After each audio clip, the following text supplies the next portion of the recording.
I want to thank Maggie for her excellent leadership and Sarah for her behind the scenes technical expertise, and to Sally for the great story. We want to lift up Mark Sakantarak and his partner Gina. Gina had a medical emergency this morning, and they are together, I believe, at the hospital. As I was listening to the story, listen to the prose, it reminded me of my foster son about 10 years ago who would use the word dreadful when he heard sad stories. And Sally's story was both funny and dreadful on some levels. And I had to hold myself from laughing, but it also is important that we do listen to the prose. So we give thanks for that lovely story. It does point to how we do our work and how work is carried out in families, in couples, and communities like our own. And today we want to examine or explore the topic of how we work today. The word work changed over recent years. We use the phrase, and I quote, "this work," end quote, describing how we spend our time. This Labor Day, let us consider work. What work are we called to do? And what is this work? It's a phrase that I hear all the time. It's a hard question, and I wish I had a better answer than the one that I'm going to give you. Work has changed drastically since March. People aren't working in the offices as they did pre-pandemic. We have shifted our work to our homes. Those of us whose job permit the luxury are working at home.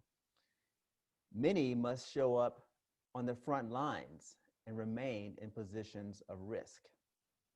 People are working at Starbucks and co-working locations, even on distant islands. Places like the Dominican Republic and the Virgin Islands are offering foreigners tax breaks for working there remotely. People now work in their kitchen, living room, or hammock.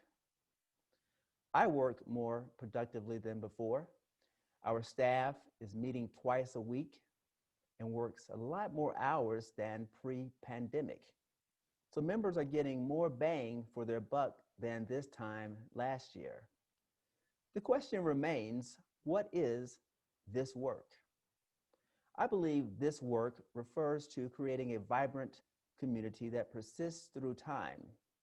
We must find ways to forge ahead, connecting with our community beyond the church walls. Each of us is an individual UU church in and of ourselves.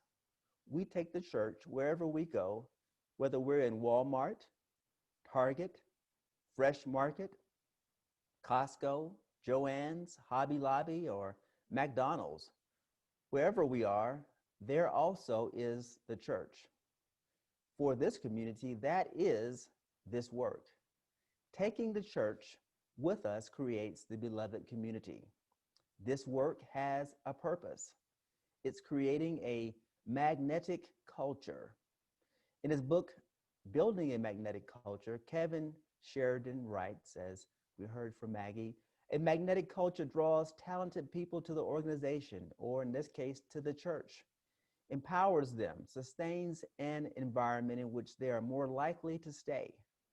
Such a culture is marked by engaged people who share a strong desire to be a part of the value the church creates. People are asking us, how are we spending our time during the pandemic?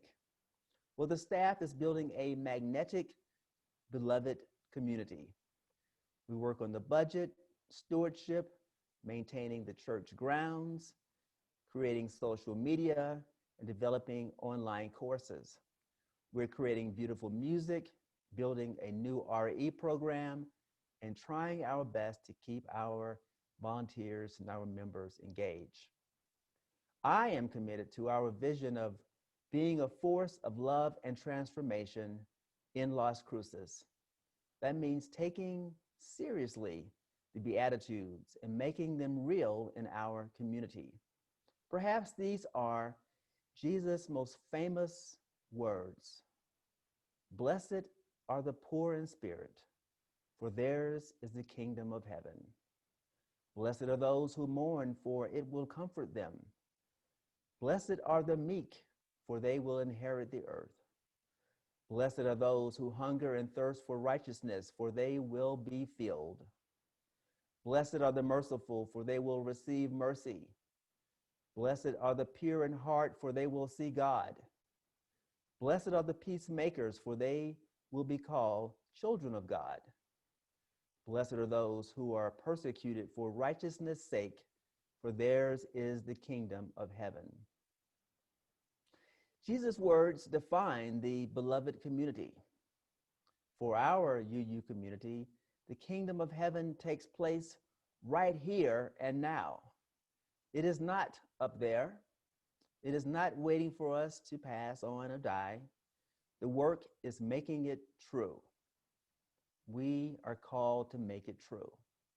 We look out for the poor in spirit, mournful, meek, ones hungry and thirsty for righteousness, the merciful, pure in heart, peacemakers, and all persecuted for righteousness' sake. How do we make these words real? We must translate these words into our own terms so that we understand deep within ourselves that this is the work.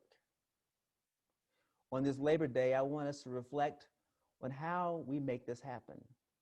I believe we are creating a magnetic culture here that transforms our community into a powerful force in the here and now. There is work for us to do, my friends. Let us rise to the challenge on this Labor Day Sunday. Remember, our mission calls us to do this important work. I want you to go with me into that land. And I ask, are you ready? And can you go with me? I'm asking you to carry our message into the world because you are the church, you are the message, and you are the work. Happy Labor Day.